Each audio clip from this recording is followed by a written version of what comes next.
April 17th, 2026, a date that will go down in history, not for a battle won, but for a single social media post that shifted the global economy. Iranian Foreign Minister Abbas Araghchi announced to the world that the Strait of Hormuz, the planet's most vital energy artery, was finally completely open for commercial vessels. Within minutes of that post, the global price of Brent crude oil plummeted by nearly 10%, dropping toward $90 a barrel. In Washington, President Donald Trump responded with an all-caps message on Truth Social: "Thank you." But beneath the celebration lies a complex and dangerous reality. The strait isn't just open, it's being re-engineered under what Tehran calls a coordinated route. Today, we're looking at the hidden terms of this reopening, the nuclear dust controversy, and why the global economy is still holding its breath as a 47-day blackout finally begins to lift. To understand the magnitude of this reopening, we have to remember how it all fell apart.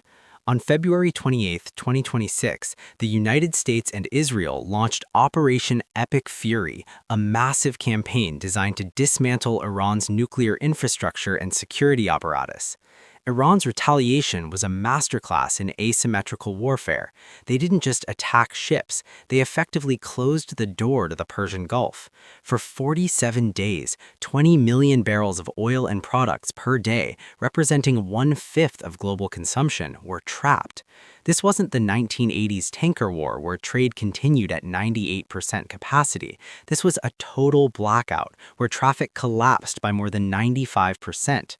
Daily tanker transits fell from a pre-crisis average of 138 ships to virtually zero. The global supply of seaborne oil dropped by nearly 25% overnight. How did Iran close the strait without sinking every single ship? The real weapon was the collapse of the maritime insurance market. Within 72 hours of the first U.S. strikes, 7 of the 12 major international insurance clubs canceled war risk coverage for the region. For those still willing to risk the transit, insurance premiums skyrocketed by 5,000%. Before the war, insuring a supertanker for a single trip through the Gulf cost roughly $40,000. By late March 2026, that same trip required a $6 million premium. This invisible siege turned the Persian Gulf into a trap. Nearly 2,000 vessels and 20,000 seafarers were stranded inside the Gulf, anchored in a high-stakes waiting game as global fuel supplies reached critical lows. Now, look closely at the terms of the reopening. Foreign Minister Araghchi specified that passage for all commercial vessels is open, but only on the coordinated route established by Iran's Ports and Maritime Organization. This isn't a return to international shipping norms. Instead of the standard lanes, Iran is forcing all ships through a narrow 5 nautical-mile corridor between the islands of Qeshm and Larak. This path lies entirely within Iranian territorial waters, giving the Revolutionary Guard, IRGC, absolute physical and electronic control over every vessel. There are also reports that Iran is using this as a toll booth, charging up to $2 million per vessel for what they call security and safe passage. While trade is moving again, the message from Tehran is clear: the strait is now an IRGC-managed waterway.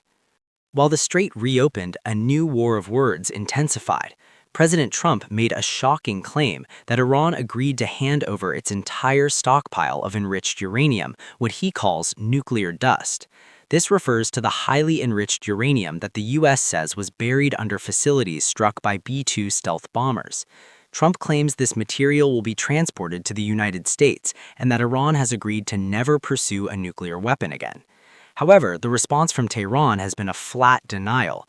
Iranian officials told state media that the country's enriched uranium is not going to be transferred anywhere. This disagreement over the Islamabad transaction remains the single biggest hurdle to a lasting peace deal. Even with the strait declared open, the water remains lethal. Intelligence assessments indicate that Iran laid 1,000 to 3,000 mines, including the sophisticated Sadaf and Maham models. The U.S. Navy has quietly initiated Operation Clean Sweep to clear these hazards. Two Avenger-class minesweepers, the USS Chief and USS Pioneer, have been deployed along with MH-53E heavy minesweeping helicopters and specialized underwater drones. The Navy is working to establish its own new passage, a safe pathway independent of the Iranian coordinated route to encourage the free flow of commerce without IRGC interference. The memory of the Thai-flagged Mayure Nari, which was struck and grounded on Qeshm Island in March 2026, serves as a grim reminder that this is still a war zone in slow motion. The impact of this reopening is a massive relief for the global economy, especially in Asia. Countries like Japan, South Korea, and India rely on this strait for 60 to 75% of their oil imports. India, which saw its strategic reserves drop to just 9 days during the crisis, is now breathing a sigh of relief as supply lines resume. But the peace is fragile. The reopening is currently linked to a 10-day ceasefire between Israel and Lebanon. This nested conditionality means that if the fighting resumes in Lebanon, the strait could close again. President Trump has warned that the U.S. naval blockade on Iranian ports, enforced by over 10,000 personnel and warships like the USS Abraham Lincoln, will remain in full force until the transaction with Iran is 100% complete. The events of April 17, 2026 have forever changed how the world views energy security. The Hormuz premium that added dollars to every gallon of gas may be fading, but the lesson of the 2026 crisis remains. The world's energy heart can be stopped in an instant. As we look toward the next round of talks in Islamabad, the question isn't just whether the strait is open, but who truly controls the gate. What do you think? Is this nuclear dust deal the end of the conflict or just a temporary pause? Let us know in the comments. Don't forget to like and subscribe for more deep dives into the geopolitics that shape our world. Thanks for watching.